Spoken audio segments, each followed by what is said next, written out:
Alrighty, how's it going? Jonathan here with Boston Collectors. And in honor of Women's History Month and National Women's Appreciation Day, we present to you all Ahsoka Tano, as seen in the Clone Wars. We'll begin with a stoic character pose and work our way up.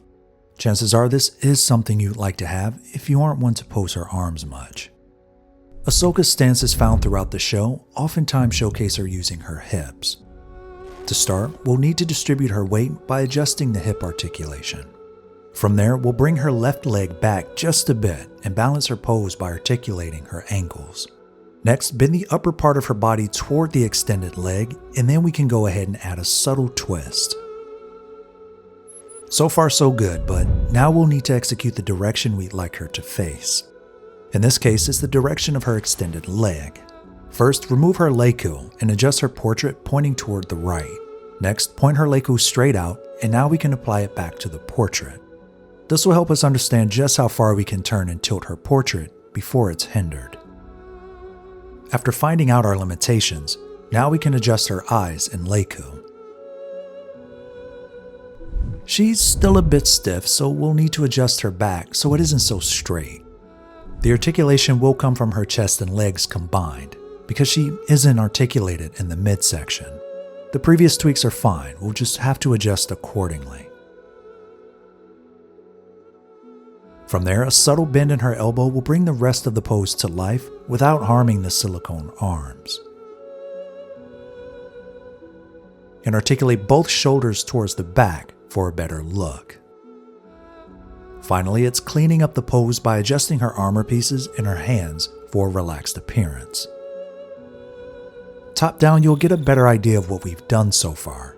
Her arms aren't perfectly straight with her legs, and her portrait shows the direction she's facing without being head on. A lot of these adjustments are smaller than the poses we've done so far with Darth Maul and Captain Rex. But when it's all said and done, she looks a lot better here than standing straight up and down out of the box. This next pose is a bit more dynamic, but it isn't stressing the body in ways that you might think. Her lower half is a normal articulated body outside of the silicone, so there's a bit more play in this region. To start, we'll bend both legs to their max without exceeding beyond the lower tunic. Stabilize the pose by articulating the ankle joints and widen the stance for her to lean on her back knee. With the foundation set, we can work our way up and slowly introduce a bit of movement. Her leiku will carry the illusion of motion for this pose. Articulate them toward her right arm and bend her chest forward while twisting her body toward the right.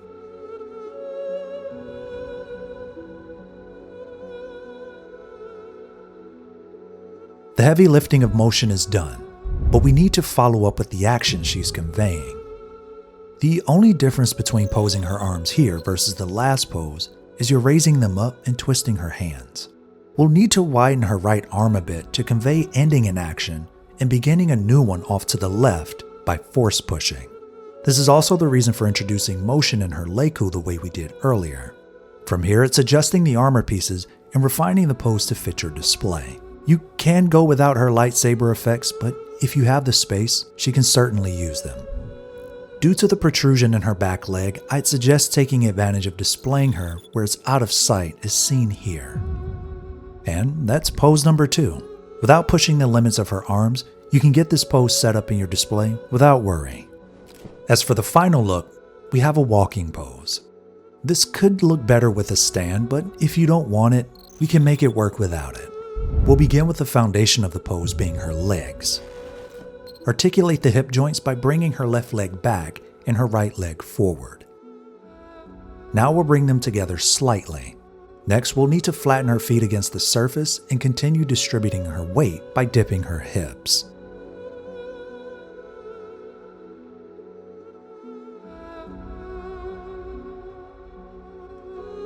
And if you're comfortable trying, consider a shake test.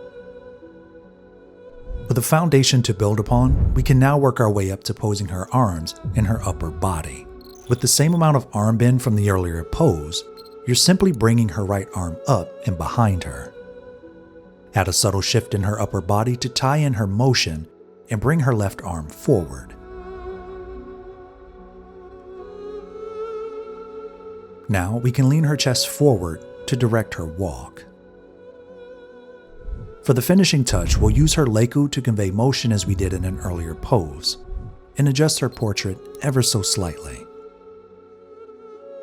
As we mentioned before, you'll need to adjust the upper part of her arms to tie in the rest of her walk without appearing rigid. A lot of these tweaks go a long way with a figure as limited as this one, so don't hesitate to try.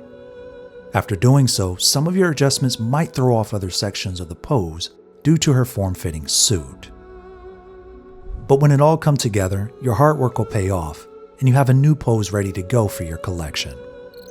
And there it is, 3 poses for Ahsoka to fit comfortably in your display.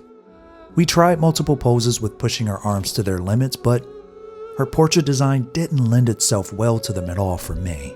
If you're using the first pose from Captain Rex as seen in our last episode, Ahsoka's first pose in this one will pair up nicely with his.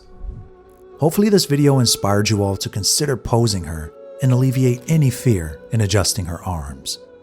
If you enjoyed today's episode, like this video and subscribe for more. This is Jonathan with Boston Collectors, and we'll catch you next time.